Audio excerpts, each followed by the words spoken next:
Alrighty. Hey Pisces, welcome guys.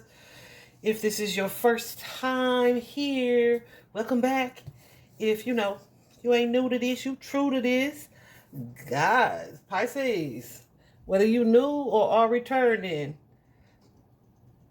you probably not gonna want to hear what I'm about to say. um, so this reading, guys, it was not going to be like this. Definitely isn't just a love reading, but y'all is definitely about a love situation. It feels like, um, but this was a reading that Spirit gave me the idea to do it the way that I'm going to do it. Right around the time of the full moon, but they told me not to call it a full moon reading, so this is not your full moon reading. Also, because I feel like this is something that's kind of unfolding over the next few weeks, so month or so, or between month or more. Definitely current energies, but we don't want to put like this gonna happen at this time kind of energy on it. So when it finds you, it is likely going to be applicable. We are using a Psychic Tarot Oracle deck where the deck is divided into Major Arcana, Minor Arcana, and Chakra cards. The Major Arcana is the main theme of what it is that Spirit wants to bring to your attention. And then the Minor is like your day-to-day life. And the Chakra cards is like your spiritual battle. And you have two, and I feel like I see how they go hand in hand. You guys got two. First group that has gotten two. But I see how they go hand in hand and are likely super relevant and working together. But yeah, so here's the thing. I have been doing these readings for a couple days. I think I took the weekend off, right? Or Sunday off. I took Sunday off. So I've been doing these readings like back to back to back to back to get everybody's sign out, right? So usually when I'm on a roll like that and I'm not tired, I'm not stressed or worried about anything, right? And I just abruptly stop, is usually because of either an energy that I am picking up on or something that's going to come up in the reading that may be difficult, right? So I stopped before at the one before the mutable sign before you guys, and that would be Sagittarius. Their reading was a little bit heavy. And then I was like, okay, no reason not to just go ahead and do Pisces' reading, right? And then there was still some like reluctance. And I was like, no, ma'am, because you're going to get this reading done today, right? So then I sat down and saw this, and I was like, that's why. That is why. That is why. So here's the thing. Let's just get into it. Let's get into it.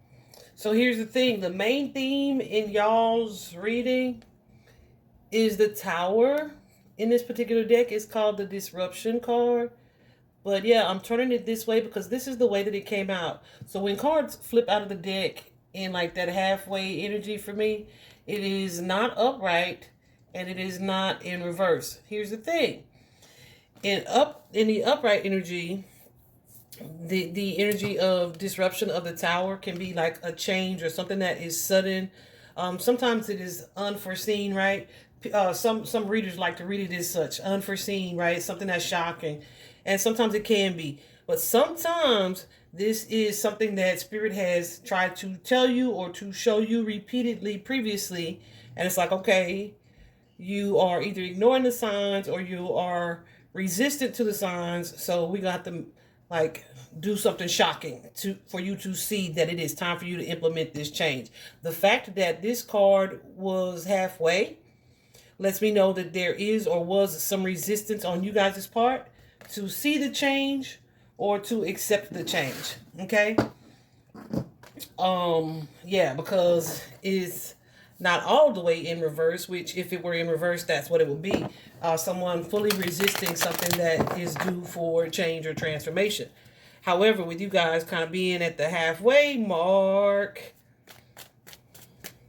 I feel like this is something that you guys are aware of or that you know is taking place or is inevitable maybe or necessary. Look at what I'm saying, what I'm saying, what I'm saying.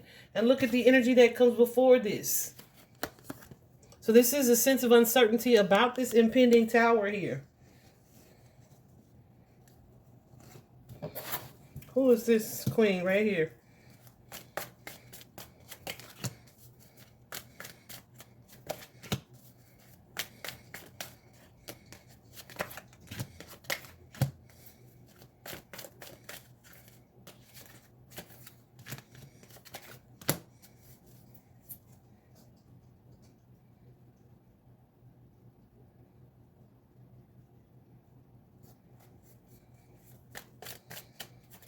you guys could be dealing with or be connected to a Leo.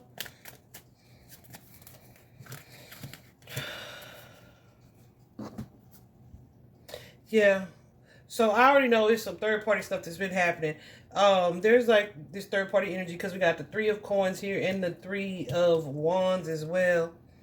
So there could be a situation that there was some past concerns about that. I'm sorry, I just heard something like a friends with benefits kind of energy happening here. Maybe even too some type of emotional immaturity.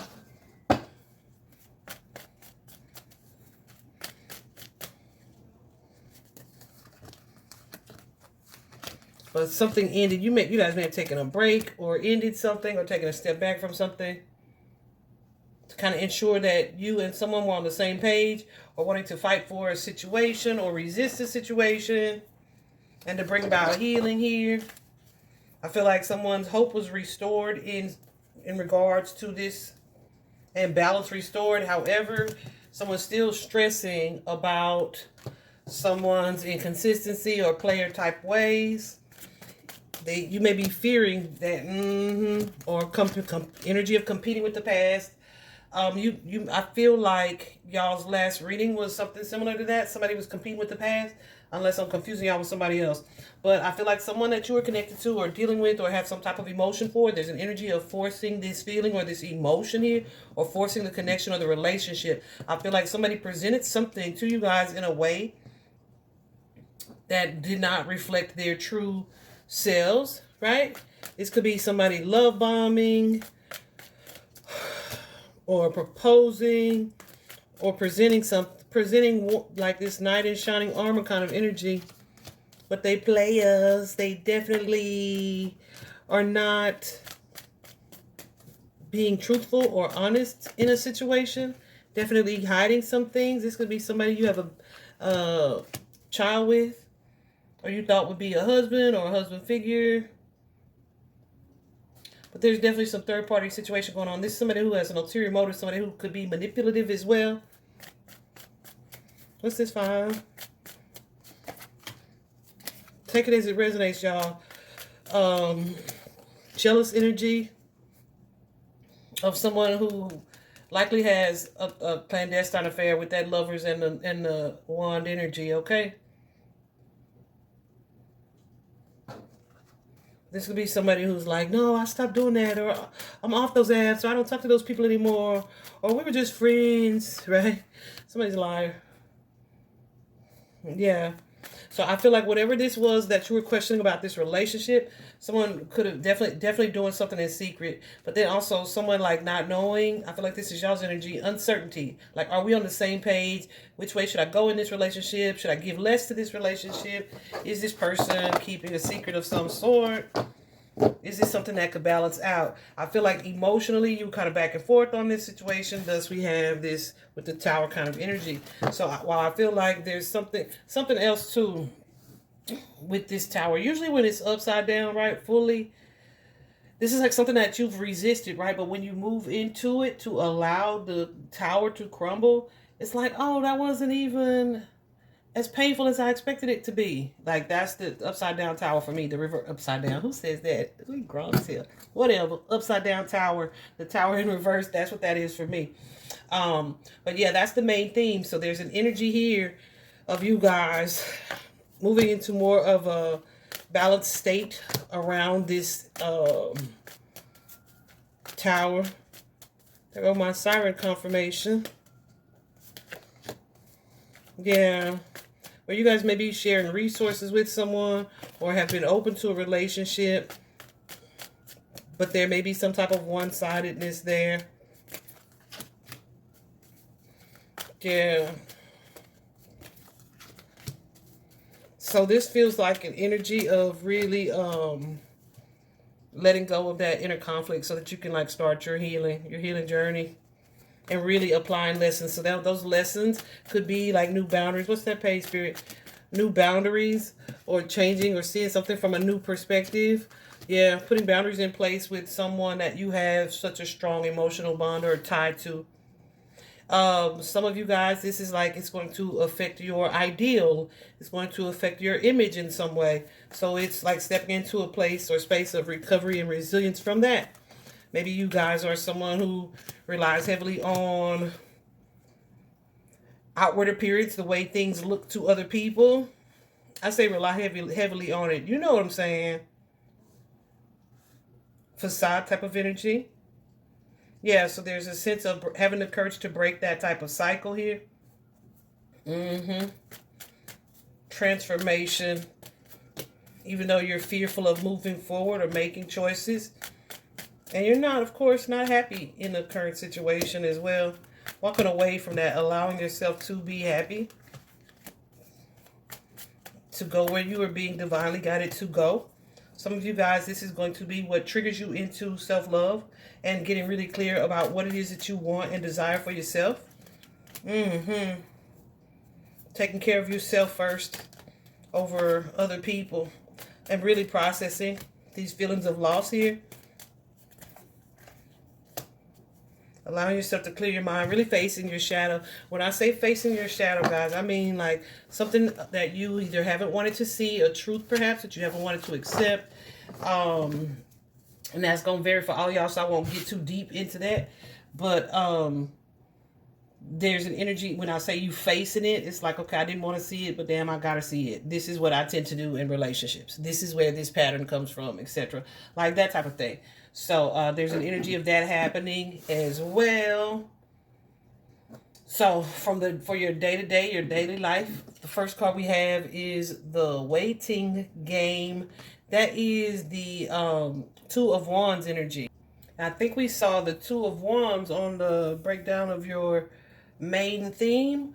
But the Two of Wands definitely is about like making plans, waiting for the right time in order for something to come into fruition. There's definitely an energy of like making a decision or a choice in something. You may have been afraid to do that in the past here, but like you're letting go of that restricted feeling that had you perhaps in a state of denial here and more focused on deception or something that was deceptive, and stepping into this Queen of Swords energy that's going to allow you to see something clearly. The Queen of Swords. The Queen of Swords is someone who uses their logical energy, their intuition as a result, which is strengthened as a result of her past experiences, usually in love. This is definitely divorcee kind of energy. Sometimes, a lot of times, right? But as a result of the challenges she's faced, she's become stronger because of it. She may be more appropriately assertive is what I want to say. And that's something that is likely going to be new for you guys, Pisces. So it may cause a little bit of sleepless nights, a little bit of anxiety, a little bit of ruminating as well. Who is this person right here?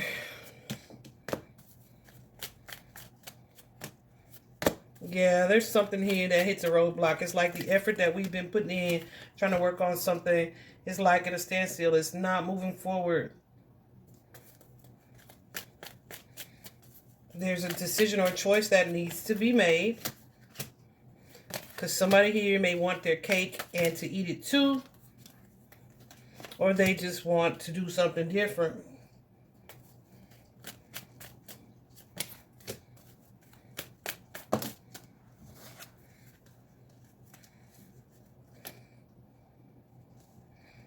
Hold on.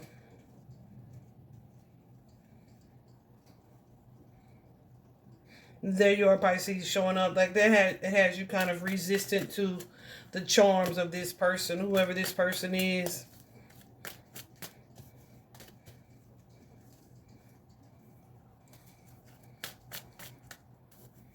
Yeah, it's like I'm trusting my intuition on this. And I'm going to be implementing some boundaries with this person. Yeah.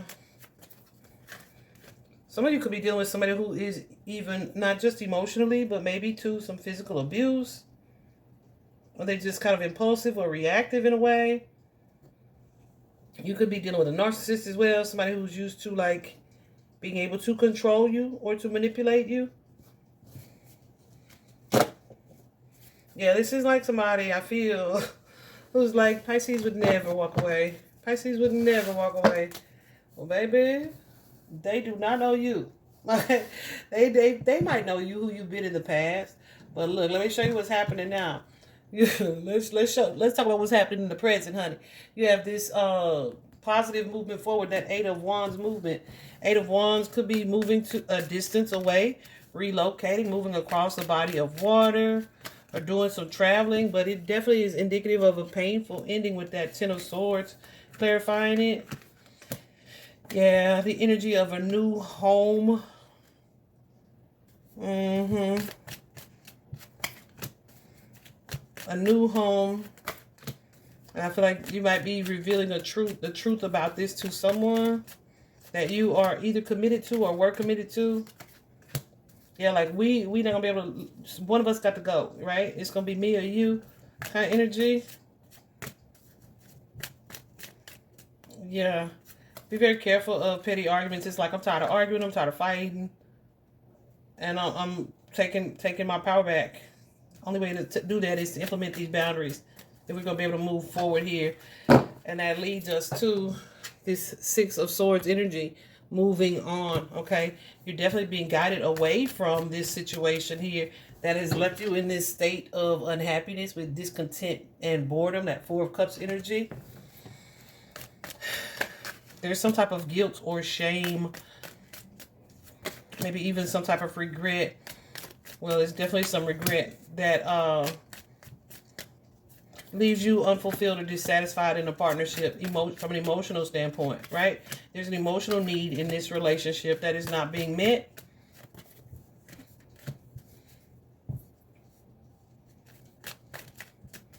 And I feel like this could be something that like you act kind of quickly on. It feels like there's a sense of divine inspiration around it. That's going to lead to some type of travel. Like, let me tell this person today. So I booked my ticket. I'm moving across the country. Like it's that kind of energy. My plane leaves in an hour kind of shit. Like, for real. Oh.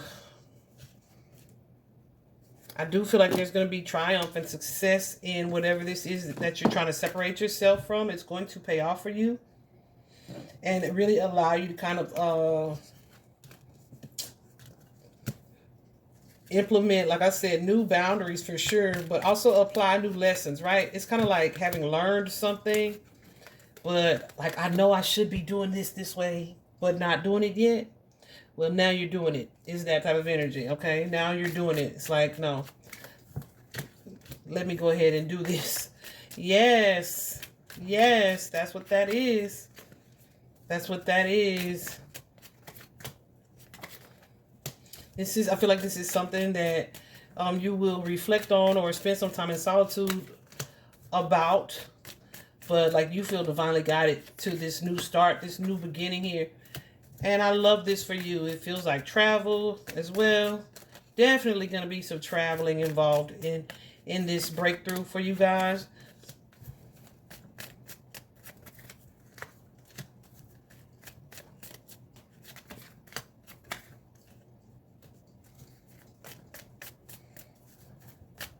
Yeah, I feel like closing the door on this situation is something that's really challenging for you. Some of you guys really want to move into a new situation where you are completely solo or independent. It's like, I don't want to move from one codependent situation to another. That's showing up pretty strongly. But yeah, I feel like that's like the gist of what is happening for you guys. Because look, we also have here that Eight of Cups energy, the emotional withdrawal. Emotional withdrawal is walking away from something that you have a deep emotional tie to, but also understanding that there's something better for you. There's something that's going to be more fulfilling for you. There is a space where you are not walking on eggshells, or you're not concerned about an argument or a quarrel, or you're not worried about if this person is still cheating or in love with their ex or any of that stuff, right? You are free. You also have here this spiritual union, right? Followed by that conflict and defeat. So let's take those two together real quick. I feel like we already know what that is because we already been talking about it this whole time. Yeah. So I feel like this is you guys healing from this past connection or relationship here. No longer trying to force it. Making a choice or decision here. Yeah. To act on this thing. To take your power back. For sure. Implement these boundaries. Like something, you guys are having a shift of mindset here. Some clarity and truth regarding a lover situation. So I guess you guys are either accepting this or seeing this. You could be speaking it, having this conversation. Allow yourself to feel it for sure. And process these feelings, these emotions here that come with that.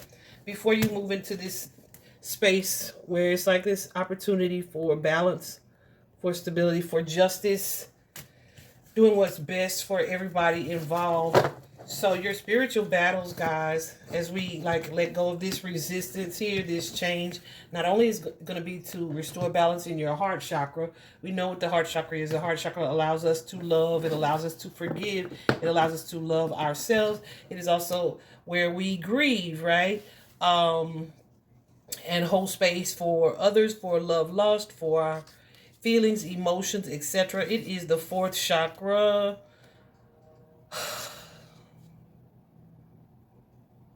It definitely allows you to let that healing energy flow through your heart when you are working to heal from a relationship and to really pour into yourself, okay, and restore harmony within.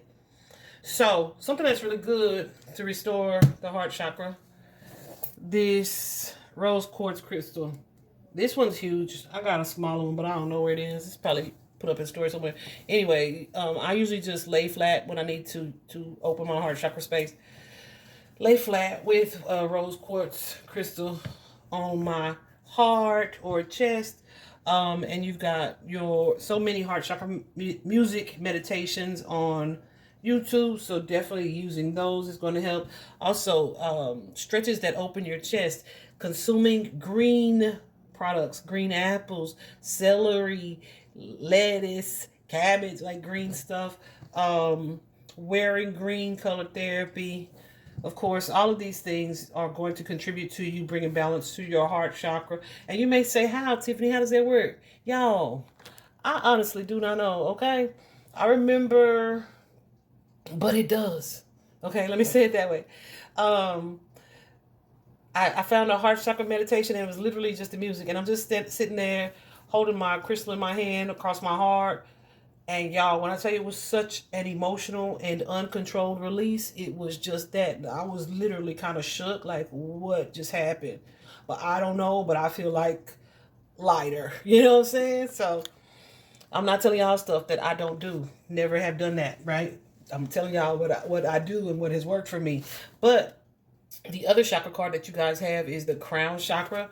And the crown chakra, the reason why I said I wasn't surprised to see this based on what I was seeing for your cards, the crown chakra is connected to how we see things, how we perceive things, how we receive messages intuitively, right? Like if your angels, your spirit guides, your team has been trying to get your attention, and they've been unable to, like they're just now and able to make you see something that they've been trying to clear your perspective or perception on for a year now, right? You could have had a blocked crown chakra. So there may be some things at this point that are becoming clearer for you from the aspect over this next month's period. You guys may be balancing your crown chakra. If that's not happening automatically, which how could it? Well, it could. The universe is so amazing in that way. You may likely pay attention to that particular chakra. When I say the universe has a way of guiding and directing you towards what needs to be fixed and repaired, yeah, it really does. So pay attention to any posts, any videos, any signs that you see that may ultimately be beneficial to your healing. So sending you guys healing, love, and light. I hope this was helpful, guys. Bye-bye.